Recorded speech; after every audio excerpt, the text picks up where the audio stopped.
We're going to settle the Group A situation straight away. The 5-0 weak prescriptions are going to try and become the first undefeated team in group stage Doug's history, while deliberately offensive can officially lock up their playoff spot with a win.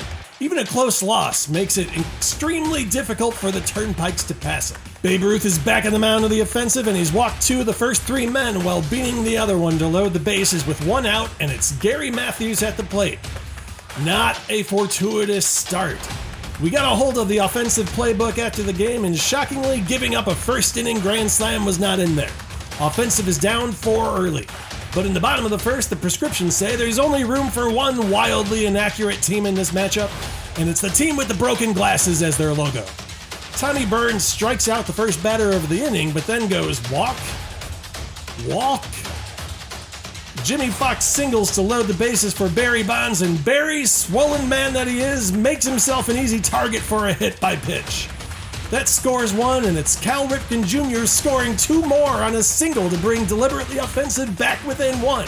With 2 outs, it's Babe Ruth erasing the early damage with another single to bring Barry home and tie the game at 4. In the bottom of the second, Tommy Byrne loads the bases again with another 2 walks and a single, and for the second time in 2 innings, Barry Bonds gets a chance to hit with the bases loaded. Bells, hide your children because Barry's just hit a dinger. A grand dinger, in fact. In a Colorado minute, anything can change. It's 8-4 deliberately offensive. The top of the 4th finds our 2 teams still beating the crap out of each other with the offensive up 9-6. Ruth may be the most experienced offensive pitcher, but he's already been chased from the game, and it's Hank Aaron pitching to Jim Bottomley. We'll have to call him Topley after that one. He makes it 9-8 with a 2-run long ball, and 2 batters later, Gary Matthews, already the proud owner of a grand slam, ties the game back up at 9 with a solo shot. That's okay, prescription's still having difficulty locating the broadside of the barn, and in the bottom of the 4th, a wild pitch out of the hands of Herb Score hands the lead back to the deliberately offensive. In the bottom of the 5th, Hornsby be getting hit by a pitch with the bags loaded. It's 11-9 offensive. Jimmy Fox trying to make it 12-9 with a sac fly, but the throw from Dave Winfield wipes that one off the board.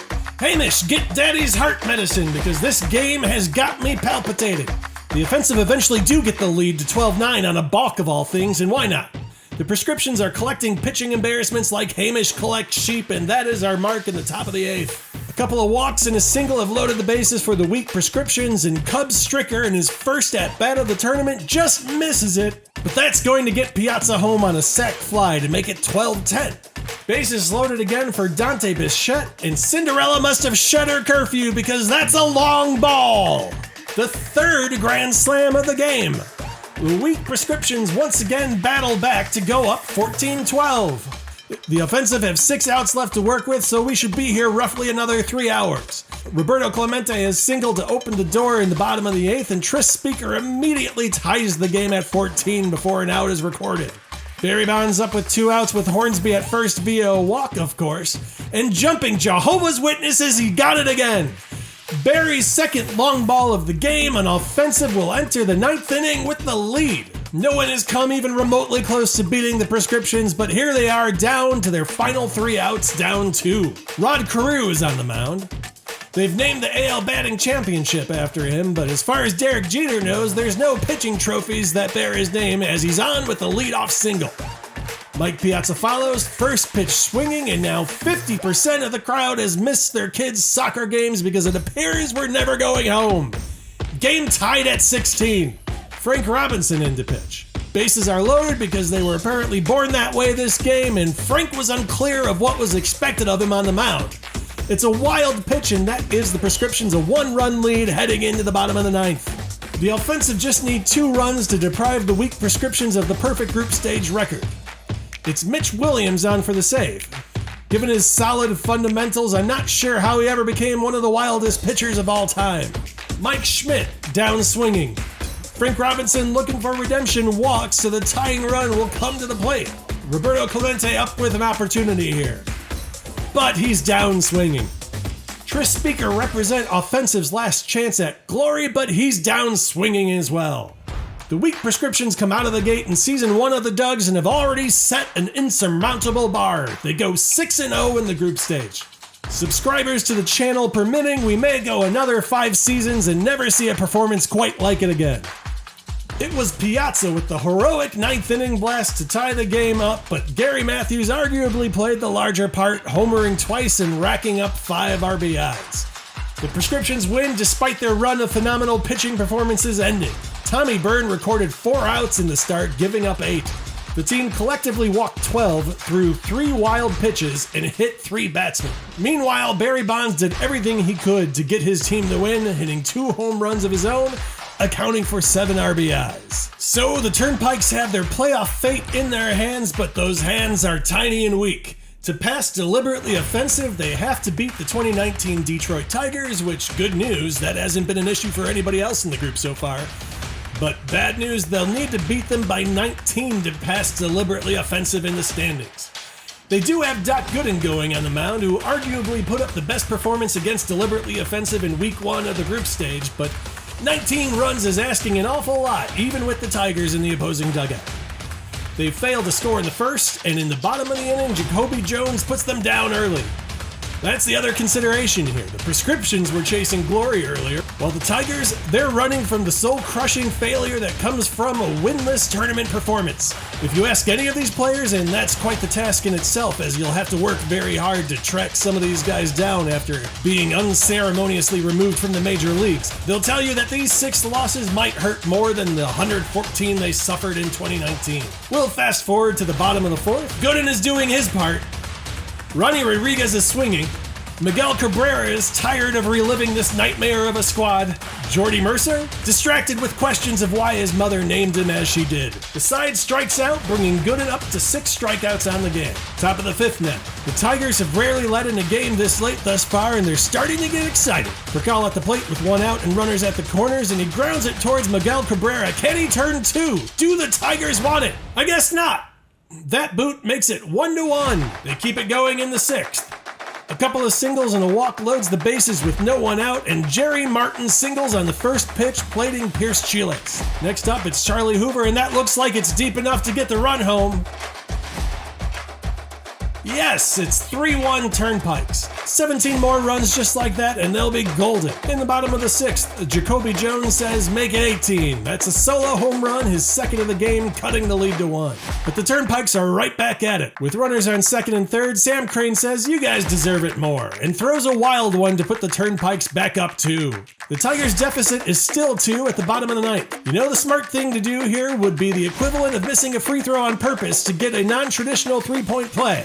They should walk a couple runs home, go to extras, and attempt to rattle off 17 in 1 inning. Francisco Rodriguez looks disinterested in my plan. Heimer Candelario is down swinging, Doel Lugo down swinging, and Dixon just wants to go home. So the Turnpikes lose out on the playoff spot but win the game. Doc Gooden with another gem, striking out 10 on 131 pitches. K-Rod records a save, and every Turnpikes win this tourney, leading the tourney with 3 saves. The Tigers should be ashamed of themselves for this whole body of work, but today there were several things they could hang their shitty little hats on. Jacoby Jones, a guy that's topped out at 11 home runs in a year, goes yard twice against a legend on the mound. Spencer Turnbull nets a quality start, going 7 innings and only giving up 3 earned while striking out 8. That's where the good news ends, however. They will now be the team that future Doug's teams can turn to and say to themselves, well, at least we weren't the 2019 Tigers. The weak Prescriptions and the deliberately offensive advance to the playoffs. I'll turn it over to Hamish so we can see who they'll be playing. Welcome to the business end of Group B. Hamish Hamden here to walk you through the last 2 matchups where any of 3 teams could join the Union Jacks in the playoffs. That team takes on the Banana Fananas first, and although they could race some key players for the playoffs, they've decided that as yellow cards don't roll over, they're putting out a strong lineup. Still, it's a strong lineup that may not care too much, hungover as they likely are from sealing their spot in the next round. They're throwing Jim McCormick on the mound, but the more time we talk about him, the less time we have to talk about the Banana Fananas starter, Lil Stoner. Lil Stoner's name may shockingly be the least interesting thing about him. He's one of 18 children, his parents' goal clearly to field 2 full teams playing each other at family gatherings. One of his many brothers chopped off his finger when he was little. You'd think I should have used the word accidentally there, but no, Little Stoner as a toddler asked his brother to do it, a feat of stupidity only matched by his brother actually doing it. Yet Little Stoner clearly knew what he was doing, as this deformity gave his curveball movement that would take him to the big leagues and then all the way to the Doug's experimental baseball tournament. Still, with a career ERA near 5 and a losing record overall, the Banana Fananas know they can't rely on Stoner too heavily, so they come out flying to give him some run support. Their leadoff man is sponsored by Haynes, so here's Dick Padden. He gets himself on with a single, and later in the inning, Coco Crisp drives him home to make it 1-0. Banana Fananas aren't letting up. The second inning is sponsored by Calvin Klein, so here's Dick Padden. He scores a sac fly, and even Rusty Kuntz gets some action too with an RBI single. It's 3-0 early, the Union Jacks looking at a hard Brexit from winning ways. This is partly because Little Stoner is lighting them up. A first pitch ground out is followed by a 4-pitch strikeout, and then finally a 2-pitch flyout. Little Stoner threw just 7 pitches in the second, only 4 more than the number of tears on his award-winning orange sponge birthday cake. Yes, Stoner was known as the best cook in baseball, and his orange cake was legendary. Seriously, this man is fascinating. Dick Shot makes it 4-0, but who cares, we want more Little Stoner. So here he is in the bottom of the 6th, still riding high, until Dick Higham blasts a 3-run shot. Then Bobby Thompson and Hope Ferris both get on, and suddenly, where's Paul Revere when you need him? The British are coming! And the only thing that can stop them is a 9-fingered Stoner. Huge moment in the game, but Little Stoner is not in a hurry as he gets Smith to ground out and the lead is preserved. So it all comes down to the bottom of the 9th. Dizzy Trout is on the mound because Little Stoner has wandered off somewhere, and Trout has proven to be a clutch member of the Banana Fananas. From their Game 1 starter to a critical reliever, whenever they're fighting an upstream battle, they turn to Trout. Smith is Trout on strikes. Hall is Trout on strikes. But then Dizzy loses control and Nickel walks.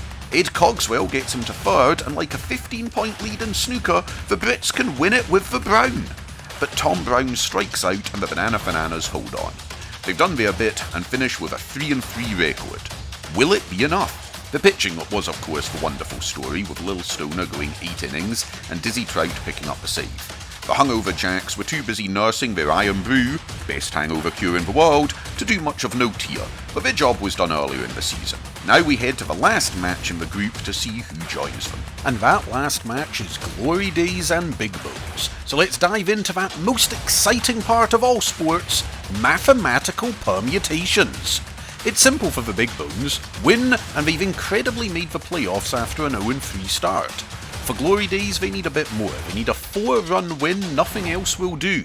The Banana Fananas, who are in the clubhouse watching this after their unlikely victory over the Union Jacks, need Glory Days to win by 1 or 2 runs. Personally, I'm rooting for a 3-run Glory Days win, at which point we'll have exhausted all tiebreaker options, and therefore will be creating the starting pitchers in Creator Wrestler mode on the N64's WWF No Mercy, and we'll be simming a ladder match. In this must-win match, the Big Bones send Carlos Silva to the mound. Glory Days counter with Harry Bird. This bird doesn't take flight, but that ball does.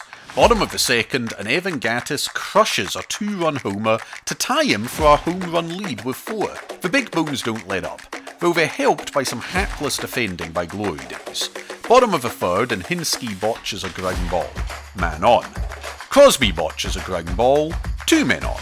Adam Dunn, who swings at balls pitched in other stadiums, somehow got himself on with a walk, and finally Sano walks. It's 3-0, and like that kid in college who had a band, Big Bones scored without a single hit. Glory Days are facing elimination, meaning the N64 will continue to collect dust.